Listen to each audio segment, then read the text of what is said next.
You'll drain both of us tonight. The barn doors slammed shut behind me, and the sound echoed through the empty space like a gunshot. My breath came in short, ragged bursts as I pressed my back against the rough wood, heart hammering so hard I could feel it in my throat. Dust motes danced in the single shaft of moonlight cutting through the darkness, and somewhere in the shadows, I heard his voice low, dangerous, and far too close.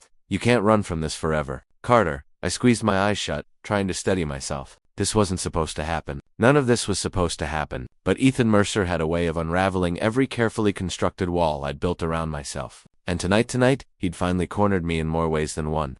I'm not running, I managed to say, though my voice betrayed me with its tremor. His footsteps moved closer, slow and deliberate. Then look at me. 3 months earlier, the Montana sun beat down mercilessly as I pulled my truck through the iron gates of Mercer Ranch. 50,000 acres of prime cattle land stretched out before me, rolling hills covered in golden grass that seemed to go on forever. I'd driven 16 hours straight from Colorado, and every muscle in my body ached. But I couldn't stop the flutter of nervous energy in my chest.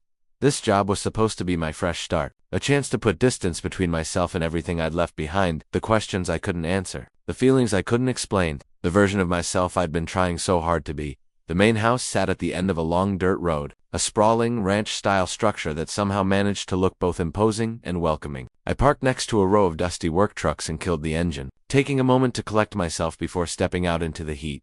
You must be Carter Hayes. I turned toward the voice and felt the air leave my lungs. 2 men stood on the porch, identical in every way except for the subtle differences that come from knowing someone your entire life. Both were tall, easily 6'3" with broad shoulders, sun-bronzed skin, and dark hair that looked almost black in the bright afternoon light. They wore worn jeans and flannel shirts with the sleeves rolled up, revealing forearms corded with muscle, but it was their eyes that caught me, deep brown, almost amber in the sunlight, intense in a way that made me feel like they could see straight through me. That's me, I said, finding my voice and extending my hand. Mr. Mercer? The one on the left, slightly taller, with a small scar above his right eyebrow, stepped forward first. His grip was firm, calloused, warm. Ethan Mercer. This is my brother Mason. Welcome to Mercer Ranch. Mason's handshake was equally strong, but his smile was wider, more immediately friendly. Hope the drive wasn't too rough. We're glad to have you. Been needing an extra pair of hands around here for months. I'm ready to work, I assured them, trying not to notice how Ethan's gaze lingered on me a beat longer than necessary. We'll see about that, Ethan said, and there was something in his tone not unkind, but challenging, like he was measuring me already. Montana ranching isn't like Colorado. The land's harder here, the weather's meaner, and the cattle don't give a damn about your feelings. I met his eyes steadily. Good thing I'm not here for sympathy. Something flickered across Ethan's face, surprise, maybe, or respect. Mason laughed outright. Oh, I like him already. Come on, Carter, let's get you settled in the bunkhouse, and we'll give you the tour. The bunkhouse was exactly what I'd expected, sparse, but clean, with 4 beds, a small kitchen area, and a bathroom that had seen better days. I was the only hired hand staying on the property. The other ranch employees lived in town and commuted daily. You'll have the place to yourself most of the time, Mason explained as he showed me around. Though we're in and out pretty regularly. Ethan especially, he practically lives in the barn during calving season, which starts in about 6 weeks, Ethan added from the doorway. He'd been quiet during most of the tour, watching me with that same intense scrutiny. You ever delivered a calf before? Plenty of times, I said. Worked on my uncle's ranch every summer growing up. Then full-time after high school. Why'd you leave? The question was direct, almost aggressive. Mason shot his brother a look, but I kept my expression neutral. Wanted a change of scenery. Heard you were looking for someone reliable, and I needed the work. It wasn't the whole truth, but it wasn't a lie either. Ethan studied me for another long moment, then nodded slowly. Fair enough. We start at 5 tomorrow morning. Don't be late. After they left, I unpacked my few belongings and lay back on the bed, staring at the ceiling. The truth was, I'd left Colorado because staying had become unbearable. Too many sideways glances, too many uncomfortable silences when I walked into a room, too many nights lying awake, wrestling with feelings I didn't have names for and didn't want to examine too closely. I'd thought putting miles between myself and home would make things easier. But as I closed my eyes and saw Ethan Mercer's face, those intense brown eyes, that challenging set to his jaw, I had the sinking feeling I'd just traded one problem for another. The first week passed in a blur of back-breaking work. The Mercer brothers ran their ranch with military precision, and they expected nothing less than total commitment from everyone who worked for them. We checked fence lines, moved cattle between pastures, repaired equipment, and handled a dozen other tasks that left me exhausted by sunset each day. But I'd been honest, I was ready for the work, and slowly, I started to earn their respect. Mason was easy to get along with. He joked constantly, told outrageous stories about their childhood, and seemed genuinely interested in getting to know me. He asked about my family, my hobbies, what I did in my free time. Normal questions that normal people asked. Ethan was different. He didn't ask personal questions. Didn't make small talk. He communicated in short, clipped sentences and expected me to keep up without explanation. But I noticed things about him: the way he double-checked every gate I closed, making sure I'd done it right. The way he positioned himself between me and any potentially dangerous situation, like when we were working with a particularly aggressive bull. The way his eyes tracked me across the ranch yard, always watching, always measuring.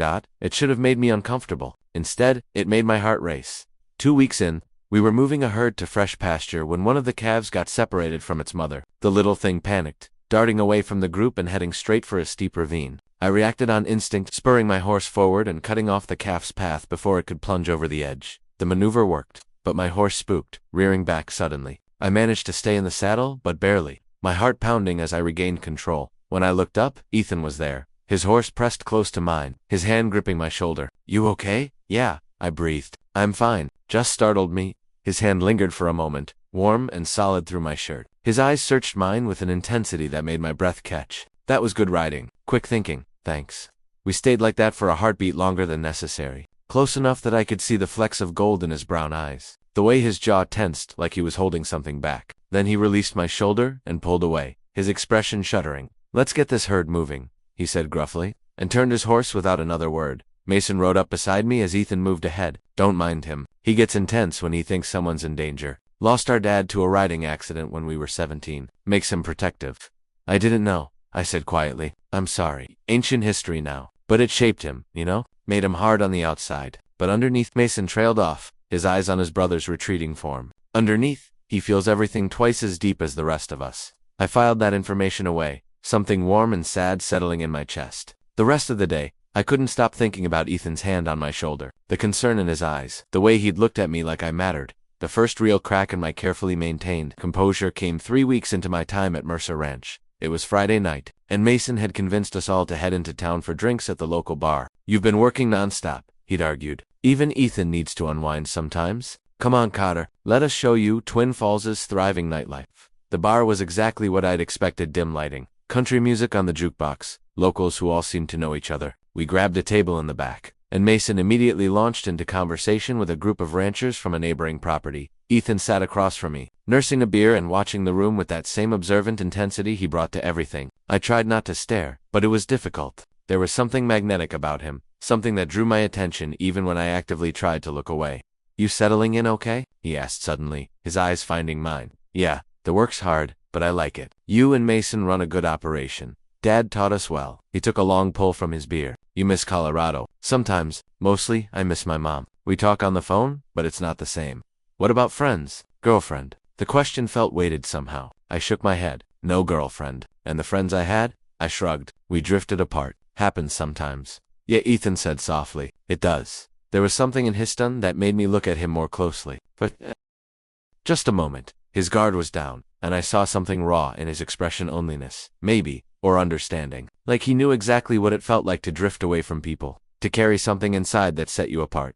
The moment passed quickly. Mason returned with another round of beers, and the conversation shifted to safer topics: cattle, prices, weather predictions, the upcoming county fair. But I couldn't shake the feeling that something had shifted between Ethan and me, some unspoken recognition that we were both carrying secrets.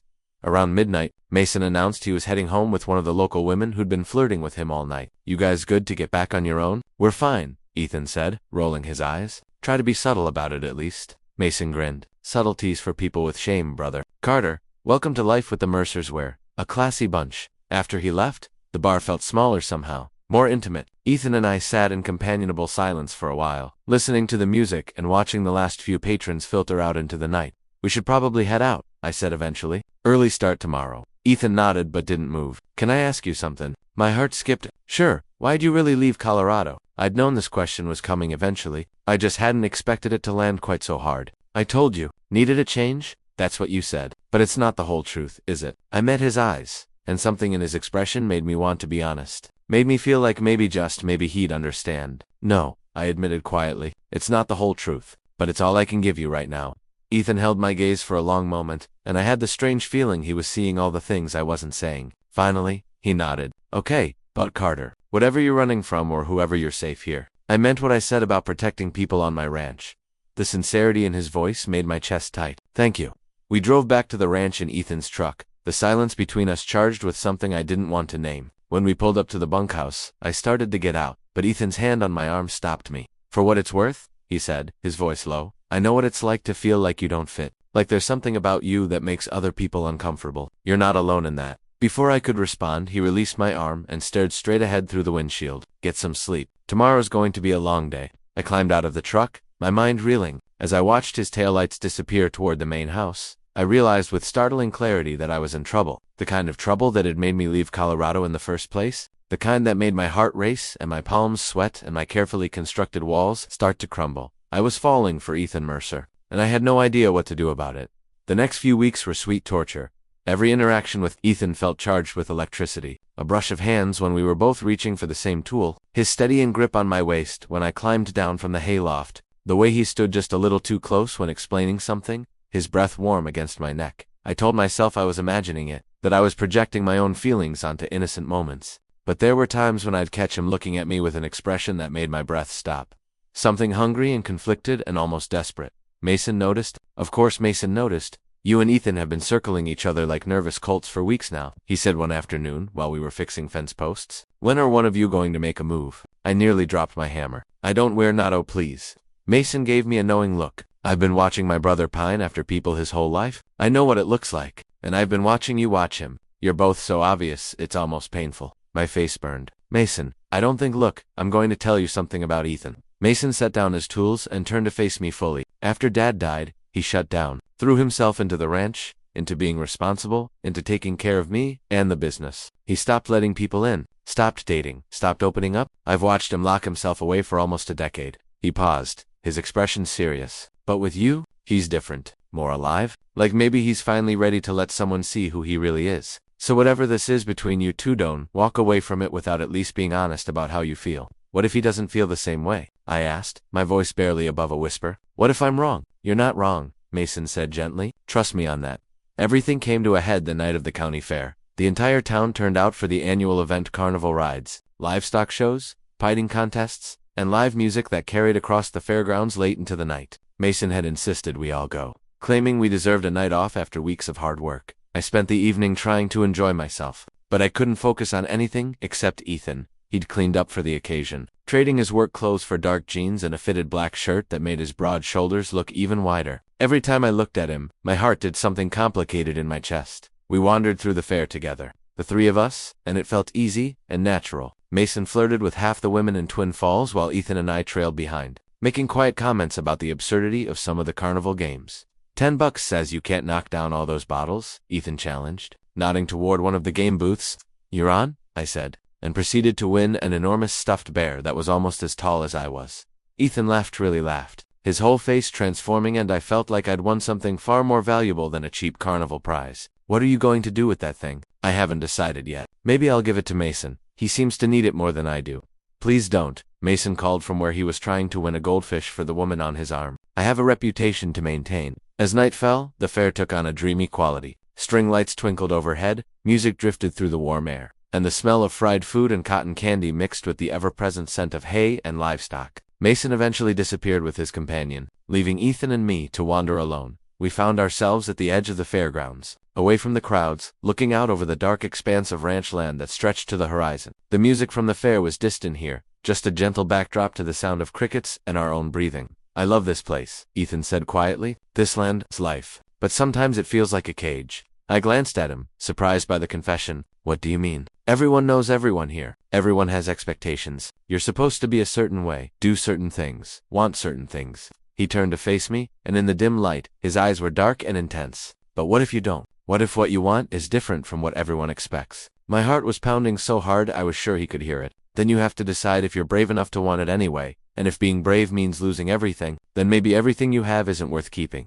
Ethan stared at me, and the air between us felt electric. We were standing close to close, and I could see the conflict playing out across his face. Want and fear and something that looked like hope. "Carter," he said, my name rough on his tongue, "I need to tell you something."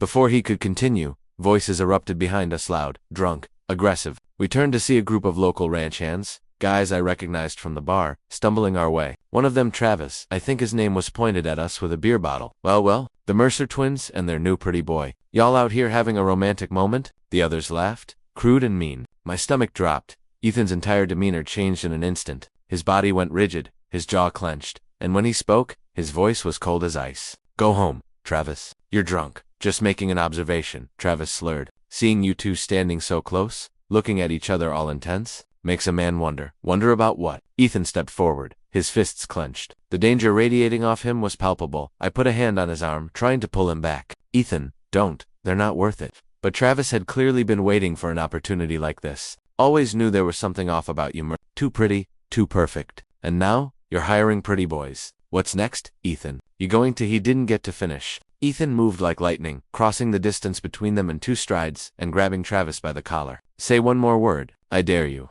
The tension ratcheted up instantly. Travis's friends moved forward, and I stepped up beside Ethan, my own hands clenched. I didn't know if we were about to get into a full-blown brawl at the county fair, but I knew one thing: I wasn't letting Ethan face this alone. "Everything okay here?" Mason's voice cut through the tension. He appeared from the darkness with 2 of the local sheriff's deputies, his expression hard. "These boys bothering you, Ethan?" Travis paled. The deputies in Twin Falls didn't tolerate trouble, and the Mercers had a lot of influence in the county. He held up his hands. "No trouble. We were just leaving." "Good idea," one of the deputies said flatly. "Go sleep it off." After they stumbled away, Mason turned to us. "You two okay?" "Fine," Ethan said, but his voice was shaking with suppressed rage. "I'm going." Homie walked away without another word, leaving me standing there with Mason and the stuffed bear-eyed one. The magic of the evening had shattered, replaced by something ugly and painful. "He'll be okay," Mason said quietly. "He just needs time to cool off. Travis is an asshole, but he got under Ethan's skin." "Why?" I asked, though I had a sinking feeling I knew the answer. Mason looked at me for a long moment, then sighed. "Because Travis said the thing Ethan's most afraid of, that people can see who he really is. And in a place like this, being seen for who you really are can be dangerous." I didn't see Ethan the next day. He'd apparently taken off early to check the north pasture fence line, a job that would keep him out until nightfall. Mason and I handled the daily chores, but the absence felt heavy. That evening, I found myself walking toward the barn, drawn by instinct. The sun was setting, painting the sky in shades of orange and pink, and the air had that particular quality that comes right before twilight, soft and golden and full of possibilities. Ethan was there, working on a saddle repair, his movements methodical and precise. He looked up when I entered, and for a moment, neither of us spoke. "I'm sorry about last night," he said finally. "I shouldn't have let Travis get to me like that. Should have just walked away." "You don't have to apologize." I moved closer, drawn by something I couldn't name. He was out of line. "Yeah, but I gave him exactly what he wanted, a reaction." Ethan set down his tools and rubbed a hand over his face. "I hate that I let him see it mattered." "Why did it matter?" The question hung between us. Ethan looked at me, and I saw all his walls crumbling, all his careful control slipping away. "Because he was right. Not about it being wrong, but about being able to see it. The way I look at you, the way he broke off, shaking his head. "God, I'm making this worse." My heart was hammering against my ribs. "Ethan, I can't stop thinking about you," he said in a rush, like he had to get the words out before he lost his courage. "From the moment you drove through those gates, I haven't been able to stop. And I've tried, Carter. I've tried so hard to keep my distance, to stay professional, to not feel this, but I can't. I can't keep pretending I don't want to know everything about you, that I don't watch you constantly, that I don't lie awake at night thinking about." He stopped abruptly, his chest heaving. I closed the distance between us until we were inches apart. My hands were shaking, my whole body thrumming with nervous energy. Thinking about what? Ethan's eyes searched mine, desperate and vulnerable. Thinking about what it would feel like to kiss you. The confession hung in the air between us, raw and honest. My breath caught. "Then why don't you?" For a heartbeat, he didn't move. Then his hand came up to cup my face, his thumb brushing across my cheekbone with devastating gentleness. "Because if I start, I won't want to stop. And I'm terrified that you'll realize you don't want this. Don't want me, and I'll lose the best thing that's happened to me in years." "You're not going to lose me," I whispered. His eyes closed briefly, and when they opened again, they were filled with something that looked like surrender. "Promise me something, anything. Promise me that if this is a mistake, if you wake up tomorrow and regret it too, tell me. You won't just disappear." My throat was tight. "I promise." "But Ethan, this isn't a mistake."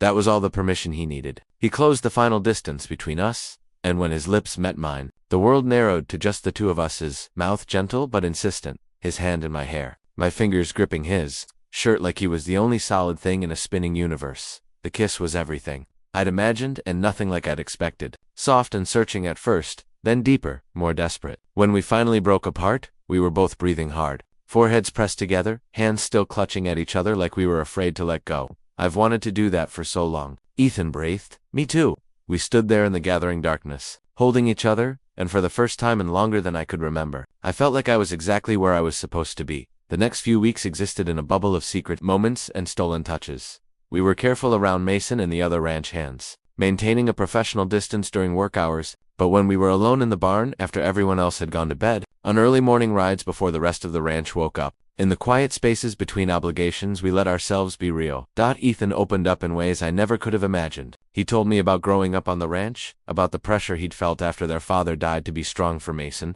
about the years he'd spent burying his feelings so deep he'd almost convinced himself they didn't exist. I tried to be what everyone expected, he confessed one night as we lay in the hayloft, shoulder to shoulder, watching stars through the gaps in the roof. Dated a few women in my early 20s, tried to make myself feel what I was supposed to feel. But I always knew it wasn't right, knew I was lying to them, and to myself. When did you know? I asked softly. For sure. When I was 16, there was this ranch hand who worked for us one summer. He was older, maybe 25, and I couldn't stop watching him. Couldn't stop imagining. He trailed off, then laughed quietly. Scared the hell out of me. In a place like this, being different isn't just hard, it's dangerous. I squeezed his hand. I know. That's part of why I left Colorado. I was tired of hiding, tired of feeling like I was wrong for being who I am. But I also didn't know how to be open about it. You think you could be open about it? I turned to look at him. With you? Yeah, I think I could. He smiled, and it transformed his entire face. Good, because I'm done hiding, at least from you. But the real world had a way of intruding on our bubble. Mason cornered me one morning while Ethan was in town getting supplies. I'm happy for you too, he said without preamble. Just so you know, happier than I can say. I felt my face flush. I don't know what you're, Carter. Come on. Mason's expression was gentle. I've known my brother his entire life. He's lighter now, happier, and you walk around like someone lit you up from the inside. I'm not blind. Does anyone else know? I doubt it. You're both pretty careful. But eventually, people will figure it out. This town talks. He paused. Are you ready for that? The question made my stomach knot. I don't know. Are you okay with it? Me? I'm thrilled. Ethan deserves to be happy, and you make him happy. Anyone who has a problem with that can deal with me. Mason's expression hardened, and I mean that literally. I will fight anyone who gives you two trouble. Despite my nerves, I smiled. Thank you. Just promise me something, don't hurt him. He's tougher than he looks, but he's also more fragile than anyone realizes. If you're going to do this, be all in. Don't half-ass it. I'm all in, I said without hesitation. I've never been more sure of anything. Good, Mason clapped me on the shoulder. Now let's get to work before Ethan gets back and realizes we've been having feelings time instead of checking the irrigation system. The cracks in our careful bubble started small. A ranch hand from a neighboring property stopped by one afternoon and spent too much time watching Ethan and me work together. His questions were pointed, his tone suspicious. After he left, Ethan was quiet for hours. Then came the incident at the feed store. We'd gone into town together, something we'd done dozens of times, but this time, one of the local busybodies made a comment about how we were always together in a tone that made it clear she thought there was something inappropriate about our friendship. Ethan had shut down completely after that, barely speaking on the drive home. Talk to me, I finally said when we were back at the ranch. What's going on in your head? People are starting to notice, he said quietly. Starting to talk? So what if they are? So this is my life, Carter. This ranch, this community is everything I've built. And if people turn on me because of us, then they were never worth having in your life. I interrupted, anger flaring. Ethan, you can't live your entire existence worried about what small-minded people think. Easy for you to say. You can leave whenever you want. This is my home. These are my neighbors, my business partners. If I lose their respect, if they don't respect you for being honest about who you are, then their respect isn't worth having. We stared at each other, the tension thick between us. Finally, Ethan shook his head. You don't understand. You can't understand. He walked away, and I let him go, feeling something cold settle in my chest. The distance grew. Ethan started avoiding me, throwing himself into work with single-minded intensity. When we did interact, he was professional to the point of coldness. The warmth we'd built, the intimacy we'd shared, it all evaporated like it had never existed. I tried to give him space, tried to be patient, but after 2 weeks of being essentially ignored, I'd had enough. I found him in the barn late one night, working on repairs that didn't need to be done. He looked exhausted, his eyes hollow. We need to talk, I said. I'm busy. Ethan, stop. Please just stop and look at me. He set down his tools but didn't turn around. What do you want me to say, Carter? I want you to be honest. If you're having second thoughts about us, if you're scared, if you need more time, tell me. But don't shut me out completely. Maybe shutting you out is the kindest thing I can do. His voice was rough. Because the alternative is dragging you down with me. When this all falls apart, you don't get to make that decision for me. Finally, he turned. His eyes were red-rimmed, exhausted. You want to know the truth? I'm terrified. I'm terrified that if we keep doing this, if people find out, I'll lose everything. The ranch, my reputation, my place in this community, and I'm even more terrified that I'm willing to risk it all for you. Because what does that say about me? That I'm willing to throw away my father's legacy for what? I challenged. For love. For happiness. For the chance to be yourself? Those aren't small things, Ethan. They're not selfish things. They're human things. In a perfect world, maybe, but this isn't a perfect world. No, it's not. But it's the only one we've got. And you have a choice. You can spend your life hiding, being half alive, protecting a legacy that's built on denying who you are. Or you can be brave enough to be honest. To live fully, even if it's scary. Tears spilled down his cheeks. I don't know if I'm that brave. I crossed to him, taking his face in my hands. You are, I've seen it. I've seen how brave you are every single day. The way you care for this land, and the way you protect your brother, and the way you let yourself be vulnerable with me. That's real bravery. Not the absence of fear, but doing what's right anyway. What if I lose everything? Then we'll figure it out together. But Ethan, if you choose hiding over living, you've already lost everything that matters. He pulled me close, burying his face in my shoulder, his body shaking with silent sobs. I held him, running my hands through his hair, murmuring reassurances against his temple. We stood like that for a long time, letting years of fear and loneliness and suppressed truth finally surface. When he finally pulled back, his eyes were clearer. I'm sorry. I'm so sorry I pushed you away. I understand why you did, but don't do it again. Whatever we face it together. He kissed me then, soft and deep and full of promise. Together, he agreed. The decision to be open wasn't made all at once. It came in small moments, small choices. Ethan stopped hiding his smiles when I walked into a room. We let ourselves stand a little closer, touch a little more freely. When we went into town, we didn't pretend to be strangers sharing space. We let ourselves be what we were. Friends, partners, whatever word people wanted to use. Not everyone was kind about it. There were whispers, cold shoulders, a few outright hostile encounters. Travis and his crew made things difficult whenever they could, spreading rumors and making crude jokes. But there were also surprises. The elderly woman who ran the general store pulled me aside one day and quietly told me she thought Ethan seemed happier than she'd seen him in years. One of the neighboring ranchers, a gruff man in his 60s who'd known Ethan since he was a boy, made a point of shaking both our hands and saying he didn't care who anyone loved, as long as they did good work and treated people right. And Mason became our fiercest defender. I'd never seen someone so willing to publicly support his brother. Consequences be damned. When people whispered, he stared them down. When they made comments, he responded with blistering honesty. He made it clear that anyone who had a problem with Ethan and me would have to go through him first. That's what family does, he said when I thanked him. We protect each other, always. 3 months after that night in the barn, 3 months after I'd arrived at Mercer Ranch, everything came to a head in the most unexpected way. It was late evening, and Ethan and I were finishing up the day's work. The sun was setting, painting everything in gold and shadow, and I was acutely aware of how domestic this all felt. How right. Carter, Ethan said suddenly. I need to tell you something. My heart skipped. Okay, I love you. The words hung in the air between us, simple and profound. I stared at him, seeing the vulnerability in his expression, the courage it had taken to say it out loud. I love you too, I said, and watched his entire face light up. I've loved you for months. Since the night you told me I was safe here, maybe even before that. He crossed to me in 3 long strides and pulled me into a kiss that made my knees weak. When we broke apart, we were both grinning like idiots. Move into the main house with me, he said. Stop sleeping in the bunkhouse. I want to wake up next to you. I want this to be real. It already is real. Then make it more real. Make it permanent. I laughed, dizzy with happiness. Yes, absolutely yes. We kissed again, deeper this time, and I felt something settle in my chest, a rightness. A coming home. This was what I'd been searching for when I'd left Colorado. Not just a job or a change of scenery, but a place where I could be myself. A person who saw me, all of me, and loved me anyway. There's one more thing, Ethan said, pulling back slightly. I want to tell people, officially, I'm tired of hiding, tired of being careful. I want everyone to know that you're mine, and I'm yours. Are you sure? We don't have to rush this, I'm sure. More sure than I've been about anything. What's the point of being happy if we have to pretend we're not? He paused. Besides, Mason says if we don't make it official soon, he's going to take out an ad in the county paper announcing it himself. I laughed. That sounds like Mason, so what do you say? Ready to stop being my ranch hand and start being my partner? I kissed him in answer, pouring everything I felt into it, love and relief and gratitude and hope. When we finally broke apart, the last of the sun had disappeared, leaving us in the soft embrace of twilight. Let's go tell Mason, I said, and tomorrow, we'll tell everyone else.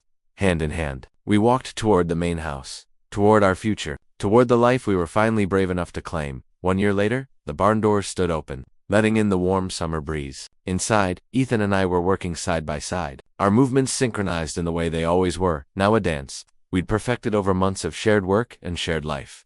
Mason appeared in the doorway, his phone in hand. You two better come see this. The county fair committee just announced this year's honorary grand marshals. We walked over, and he showed us his screen. There, in black and white, was an article about the upcoming fair. Featured prominently was a photo of Ethan and me at last year's livestock show, standing close together, clearly comfortable in each other's presence. The caption read, Mercer Ranch owners Ethan Mercer and Carter Hayes to serve as honorary grand marshals at this year's Twin Falls County Fair. I looked at Ethan in surprise. When did that happen? Last week, he admitted, looking sheepish. I was going to surprise you, but Mason ruined it. I added you to the ranch deed. This is your home now, officially. My throat was tight. Ethan, it's what Dad would have wanted. This place isn't just about blood family. It's about the people who love it and work for it and make it thrive. That's you. He took my hand. Your family, Carter, in every way that matters. I pulled him into a fierce hug, not caring that Mason was watching with a grin. In the past year, we'd built something beautiful together, not just a relationship, but a life. We'd weathered the gossip and the judgment, and we'd come out stronger on the other side. The ranch was thriving. The community, most of it, anyway, had come to accept us. And every day, I woke up next to the man I loved, in a place I loved, doing work that mattered. It wasn't always easy. There were still hard days, still people who couldn't accept us, still moments of doubt and fear, but we faced them together, and that made all the difference. So, Mason said, interrupting our moment, Grand Marshals, huh? Does this mean you two are going to ride in the parade? Please say yes. I need photos for the mantle. Ethan laughed, the sound rich and unguarded. I think we can manage that. As the sun set over Mercer Ranch, I looked at the two brothers who'd become my family and felt something I'd never expected to find when I'd driven through those iron gates all those months. I felt home. The end. But their story doesn't end here. Because every ending is just a new beginning, isn't it? If this story touched your heart, please like this video and subscribe to the channel. Your support means everything and helps me continue creating emotional, powerful stories that celebrate love in all its forms. Comment below. Should I tell you what happened at the county fair? Do you want to hear about the moment that changed everything again? Or maybe you want to know about Mason's story, about the challenges that tested them the next year, about the day they finally told Ethan's extended family. Let me know what part 2 should explore. Your comments shape the next chapter. Turn on notifications so you never miss the continuation of this journey. Remember, love is brave, love is honest, love is worth fighting for. See you in the next story. Until then, choose courage, choose love, choose to be unapologetically yourself.